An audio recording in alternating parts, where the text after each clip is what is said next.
Welcome to the debate. Imagine you are locked inside a massive shifting labyrinth constructed entirely inside someone else's mind. Right. Every face you pass in the crowd is a projection. Every building towering above you is, well, a temporary illusion. In this environment, nothing is supposed to be permanent. Except for one thing. Exactly. Everywhere you look, one highly specific six-digit number keeps appearing. So, is it merely a random glitch of a highly stressed, fractured mind?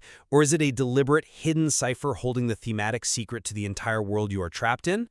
Today, we are exploring a narrative defined by that exact question. And it is a question that really forces us to look at how we interpret data when the environment around that data is, fundamentally unreliable. Yeah, completely unreliable. For those who might be navigating this particular cinematic maze for the first time, let's briefly establish the ground rules. We want to make sure this is easy to understand for newcomers to the material. Good idea. So we are looking at a story where highly trained operatives infiltrate the minds of their targets, right? They do this through constructed shared dream spaces. Right. They build these intricate, lucid worlds to steal secrets from the subconscious, or, as is the case in our central plot, to plant a completely foreign idea. Which is a process known as Inception. Precisely.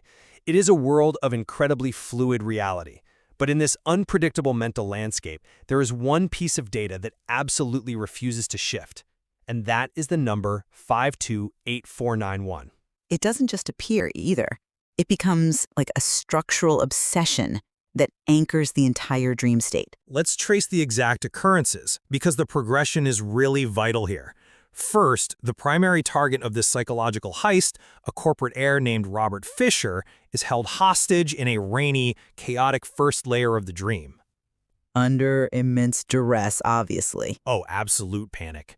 He is pressed to provide a random safe combination, and he blurts out 528491.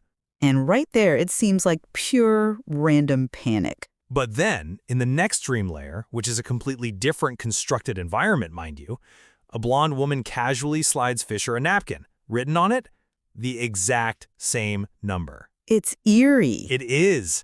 And further down, in the third layer, the sequence literally dictates the architecture of a high-security hotel.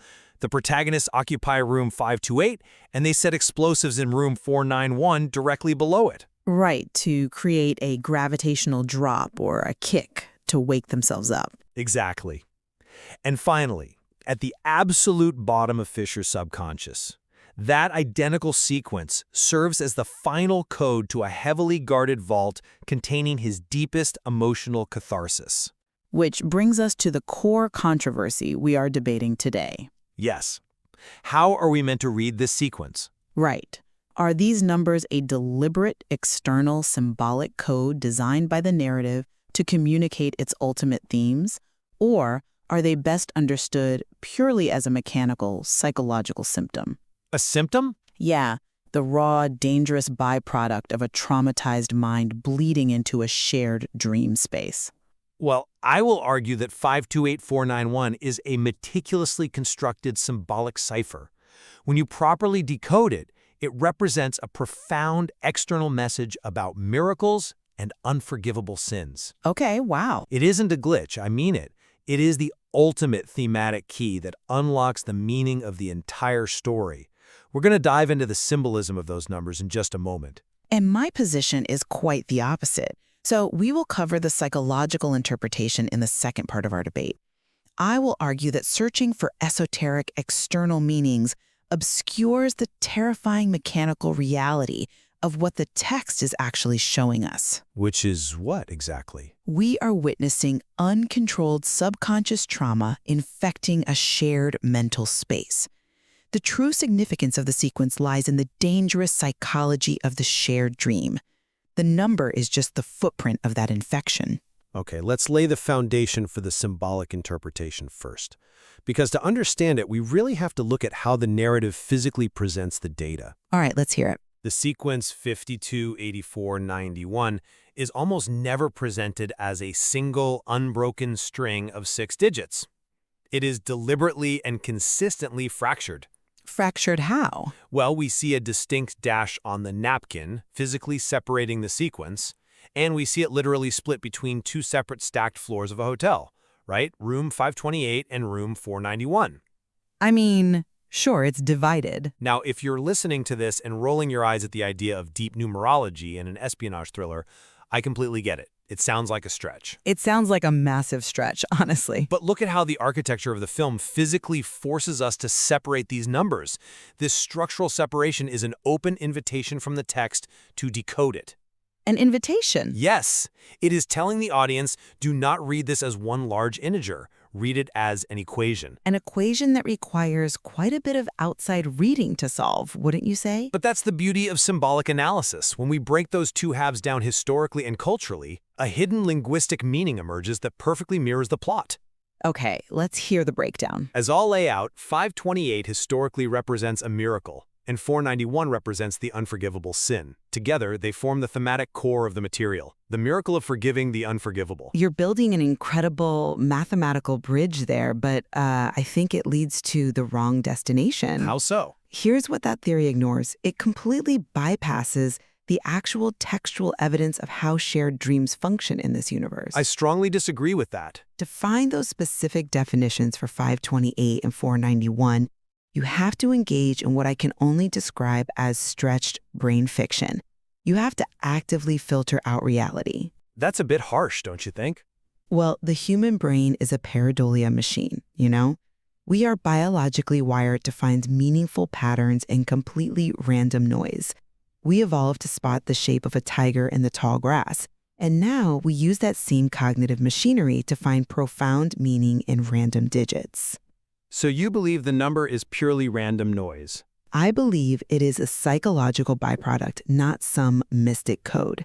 The team's leader, Cobb, is operating with a highly unstable, unconscious mind. That is true. He is riddled with debilitating guilt over his wife Mal's tragic suicide, which, he feels entirely responsible for. Because of the rules of shared dreaming, his trauma is dangerously contaminating Fisher's dreamscape. The number is a mechanical reflection of Cobb's psychological failure. Hold on, let me push back on the idea that this is just random pareidolia. The specific correlation is simply too precise to dismiss. Let's start with the first half, 528. All right, let's hear the acoustic theory. We have to ask why that specific three-digit arrangement. If we look at the study of classical acoustics and sound frequencies, 528 Hz, which is 528 cycles per second, has a massive historical footprint. Okay. In ancient monastic traditions, this specific frequency is part of the solfeggio scale.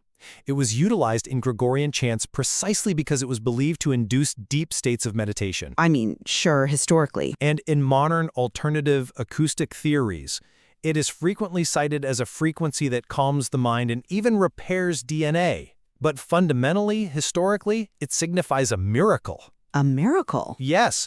In the original musical scale, the mi syllable traditionally stood for mira gestorum, which is Latin for miracle. Right.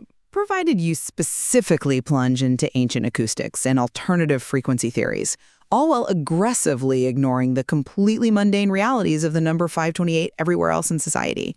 It's not about ignoring. You have to actively choose to ignore 528 highways across the globe, or the thousands of 528 area codes and tracking numbers, just to find the monks chanting. But you can't view it in isolation. You have to look at the second half of the equation to see the deliberate design, 491. Okay, so how does a seemingly random number connect to the concept of a miracle? To find that, we look at ancient texts, specifically the biblical reference in the Gospel of Matthew. Here we go. In this text, the disciple Peter asks Jesus how many times he must forgive someone who sins against him. Peter suggests a generous limit, like up to 7 times, and the answer he receives is 70 times 7. Which mathematically equals 490. Exactly. Mathematically, 490. In ancient theology, 70 times 7 was a way of expressing infinite grace. So historically and literally within this framework, 490 represents the absolute, boundless limit of forgivable sins. Okay. I follow the math. Therefore, to cross that boundary mathematically, the 491st sin becomes the definitive unforgivable sin. I have to say, that is a massive conceptual leap. Let's really look at the methodology. you're using here? I think the methodology is sound. An unforgivable sin from a 6-digit string, you are curating your data to an extreme degree. I wouldn't call it extreme. I mean, you are blindly combining a relatively obscure acoustic frequency from the solfeggio scale with a highly literal, rigid mathematical interpretation of a biblical metaphor about forgiveness. It's textually supported by the themes. It is a fascinating coincidence, sure, but it is an artificial construction imposed onto the text, not derived from it. I'm not convinced it's artificially imposed because the narrative environment itself demands this kind of rigorous decoding. Think of it like a combination lock on a massive bank vault. Okay. Which, fittingly, is exactly what the characters are trying to break into. If a vault requires 2 distinctly different keys turned simultaneously to open, you don't assume the ridges on those keys were cut by random chance. Well, no. Right. If this were just a random assortment of digits, spit out by a stressed mind, the dream architecture wouldn't consistently and elegantly separate them into 528 and 491. You're referring back to the hotel rooms. Yes, the hotel floors aren't divided into 52 and 8491. The napkin isn't hyphenated as 528 4-91.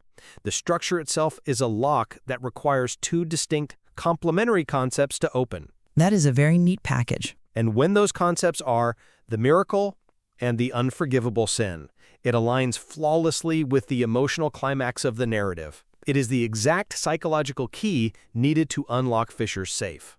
Well, if we accept your premise that this sequence is fundamentally a plea for forgiveness, it actually forces us to answer a much more dangerous question. Which is?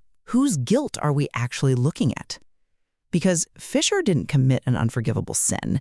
Fischer is just a grieving son. That's true. Cobb is the one who committed the sin. The moment you ask whose guilt is on display, the external numerology falls away, and we are forced to look at the internal, mechanical psychology of the dreamers. This leads right into the second part of our debate. You're shifting the focus from the message to the messenger. Because the messenger is corrupting the entire environment. Let's break down the mechanics of the shared dream space to clarify this, especially for those newer to the story. Sure, let's look at the mechanics. In this world, the dream functions essentially like a server hosting a multiplayer game. While the target, Fischer, is supposedly the one who generated the number randomly under pressure, the dream is a shared mental environment. And the extractor, Cobb, is rapidly losing control of his own subconscious. You mean the structural anomalies we see early on? Like when the rules established by the architect are suddenly overwritten by something chaotic? Precisely. Let's look at the freight train. Oh, right. Right in the middle of a rainy city street during the first layer of the heist, a massive, roaring freight train suddenly barrels through downtown traffic. Just smashing cars out of its way. Exactly. That train wasn't designed by Ariadne, the architect hired to build the dream's boundaries. It certainly wasn't dreamed up by Fischer. It manifested entirely from Cobb's mind. Right, it's his memory. It is a literal, physical representation of his unresolved trauma violently intruding on the shared space. So we have an established mechanical precedent within the rules of the world. Cobb's subconscious is actively bleeding into the dream, overriding the established reality. Wait, let me make sure I'm wrapping my head around your timeline here.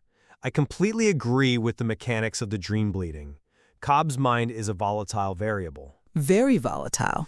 But how does that explain the origin of the numbers themselves? Are you suggesting the numbers are just another freight train? I'm suggesting the numbers are the tracks the train runs on. Look at the exact timing of the sequence's creation. This is where the psychological interpretation becomes undeniable. Okay, lay out the timing. Just moments before Cobb presses Fischer to generate a random number, what happens? Cobb has this profound, agonizing conversation with Ariadne. He tells her about limbo. Yes! He confesses to the fact that he and his wife, Mal, were once trapped in limbo, that deepest, unconstructed, infinite dream space. He confesses the horrific truth behind her suicide. To her death. Ariadne directly confronts him about his overwhelming guilt. And immediately after this incredibly raw exposure of his darkest psychological wound, Cobb walks over to Fischer and violently demands a number. Ah. Therefore, 528491 isn't a mystical cipher delivered from the heavens. It's a real-time manifestation of Cobb's immediate psychological state. His extreme guilt is bleeding into Fisher's mind at the exact moment of creation. Okay, I see the logic in that sequence of events. The timing is definitely suspect. But I have to ask a question about how trauma actually functions here. All right, what's the question? If the number is basically a real-time psychological bleed, wouldn't a fractured, panicked mind produce chaos instead of a perfectly ordered, repeating six-digit sequence? Not necessarily. I mean, a fractured mind doesn't naturally produce perfect repetition. If it's just raw, uncontrolled psychological panic bleeding out, shouldn't the symptom mutate? Why doesn't it constantly shift to new manifestations of anxiety? Like what? A different number, a different vehicle, a different face.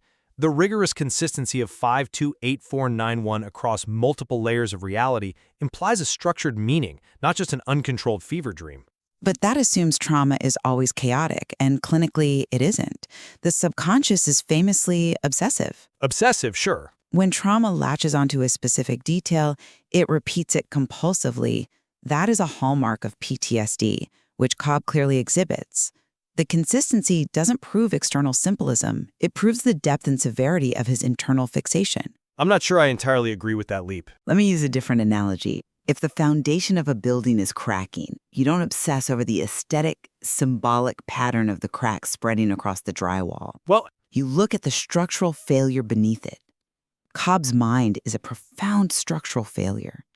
The numbers are just the stress fractures appearing in Fisher's dream. even if I accept the structural failure analogy, I think your framework ignores how beautifully this psychological reality actually validates the symbolic nature of the numbers. Validates it. How? Yes, Cobb is projecting his trauma, right? But what exactly is his trauma? It is his desperate, consuming psychological need to be forgiven for the unforgivable sin of causing his wife's death. Well, yes. That perfectly aligns with the 528 and 491 symbolism. The psychology is generating the symbolism. But focusing on translating digits into biblical verses completely sanitizes the terrifying reality of the scene. The specific digits themselves don't actually matter. I think they matter deeply. What matters is the mechanism of the manifestation. Think of the shared dream space like a clean room in a laboratory. Ariadne built a sterile environment, but Cobb walks into that clean room carrying a highly contagious psychological pathogen. A pathogen? Yes, the number is terrifying proof that the deeper they go into Fisher's mind, the more Cobb's unresolved trauma takes over the operation, infecting the architecture and endangering everyone involved. But if it is merely a contagious pathogen, as you say, why does it synthesize a cure? What do you mean by a cure? Think about the resolution both characters experience at the climax of the narrative. When Fisher finally reaches the deepest vault of his subconscious, he types 528491 into the keypad. Right. If this number is purely a destructive virus born of Cobb's guilt, it should destroy Fisher. But it doesn't. It opens the safe, and inside, Fisher finds the exact emotional catharsis he needs regarding his father. He does find peace, yes. He finds profound peace. The sequence doesn't corrupt him. It sets him free. This strongly suggests the numbers function as a deliberately designed key to a miracle, not just a beacon of psychological contamination. If it's Cobb's disease, why does it heal Fisher? Because Cobb is an expert extractor and he manipulates the architecture to make it fit. Manipulates it? The Inception works because Cobb uses the rigid architecture of his own guilt to build a bridge to Fisher's resolution. Cobb essentially says, my mind has generated this immovable six-digit obstacle. I can't erase it, so I will make it the answer to Fisher's problem. That's a very clinical way to look at a moment of profound emotional release. It's an incredibly brilliant tactical move within the context of a heist, but it remains a profoundly dangerous, selfish, psychological maneuver. He is overlaying his own desperate need for absolution onto the target's mind. But it works. It works, but it's built on a foundation of Cobb's pathology. I find it fascinating how we can look at the exact same data points, the generation of the number, the repetition in the architecture, the final opening of the vault, and walk away with such different understandings of the core mechanism. It really is two completely different paradigms. From my perspective, as we look at the totality of the material, 528491 simply must be viewed as a beautifully constructed thematic cipher.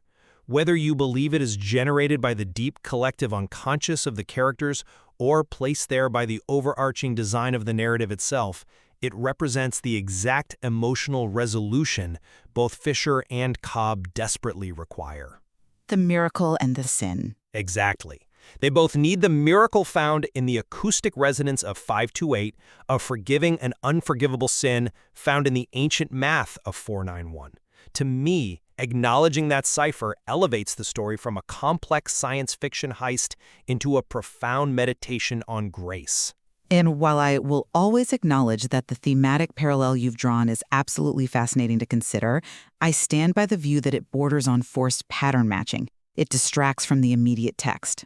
I don't think it distracts at all. For me, the true value of this numerical sequence is how brilliantly it illustrates the dangerous psychological mechanics of the shared dream. It grounds the fantastical elements of the story in raw, recognizable human neurobiology. The PTSD elements. Exactly. It shows us exactly how overwhelming unresolved guilt acts as a virus, quietly infecting the minds, the decisions, and the very architecture of everyone around the traumatized individual. The terror isn't in what the numbers symbolize. The terror is that Cobb's mind is rewriting reality to punish himself and dragging everyone else down with him. Though I think we both completely agree that when you look closely at 528491, regardless of the lens you use, it strips away the action movie veneer entirely. Oh, 100%. It reveals the deep undercurrent of guilt and the desperate, universal need for self-forgiveness that truly drives the engine of the entire narrative. Absolutely. The espionage, the shifting buildings, the zero-gravity fights, all of that is just the mechanism. The real story is about confronting what is locked in the deepest safe of the human mind, the impenetrable vault we built to protect ourselves from our worst memories. Which reminds me of Waking Life, walking down that rainy city street we talked about at the beginning.